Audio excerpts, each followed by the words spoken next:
സർക്കാരിനെതിരെ വിവിധ ജില്ലാ കമ്മിറ്റികളിൽ ഉയരുന്ന വിമർശനത്തെ ശരിവെച്ച CPI സംസ്ഥാന സെക്രട്ടറി ബിനോയ് വിശ്വം പെൻഷൻ നൽകുന്നത് ഉൾപ്പെടെയുള്ള കാര്യങ്ങളിൽ മുൻഗണന നിശ്ചയിക്കുന്നതിൽ സർക്കാരിന് വീഴ്ച പറ്റി. ലോക്സഭാ തെരഞ്ഞെടുപ്പിലെ പരാജയം ജനങ്ങൾ നൽകിയ മുന്നറിയിപ്പാണെന്നും ബിനോയ് വിശ്വം പറഞ്ഞു.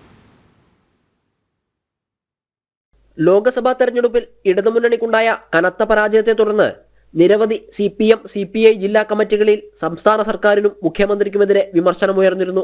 ചർച്ചകൾ നേതാക്കന്മാർക്ക് ഹല്ലേലൂയ പാടാനുള്ളതല്ല എന്ന് പറഞ്ഞ വിമർശനങ്ങളെ ജനാധിപത്യ അവകാശമായി പ്രഖ്യാപിച്ച ബിനോയ് വിശ്വം സർക്കാരിന് സംഭവിച്ച പാളിച്ചകൾ അക്കമിട്ടു നിരത്തി. എല്ലാ ഘട്ടത്തിലും ജനങ്ങൾക്കായിരിക്കണം മുൻഗണന എന്ന് അദ്ദേഹം ഓർമ്മിപ്പിച്ചു. പെൻഷൻ വിതരണത്തിലും പൊതുവിപണിയിലെ വിലക്കയറ്റം തടയുന്നതിലും സർക്കാരിന് വീഴ്ച പറ്റി. ലോക്സഭാ തെരഞ്ഞെടുപ്പിലെ പരാജയം ജനങ്ങൾ നൽകിയ മുന്നറിയിപ്പാണെന്നും അദ്ദേഹം പറഞ്ഞു. ജനങ്ങൾ ഞങ്ങൾക്ക് ചില കാര്യങ്ങളിൽ ചില മുന്നറിയിപ്പ് നൽകിയിരിക്കുകയാണ്.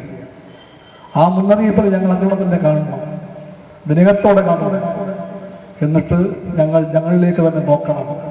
ഞങ്ങൾ സ്വയം ചോദിക്കണം, ഞങ്ങൾ തിരുത്തേണ്ടതെന്തെങ്കിലും ഉണ്ടോ? ഉണ്ടെങ്കിൽ ഞങ്ങൾ തിരുത്തണം. വിഭവങ്ങൾ കുറയുമ്പോൾ, സാമ്പത്തിക ശേഷി കുറയുമ്പോൾ മുൻഗണന എന്തിനാണ്? സംശയം വേണ്ട. ആ ഗവൺമെന്റിന്റെ മുൻഗണന ക്ഷേമ പെൻഷനായിരിക്കണം.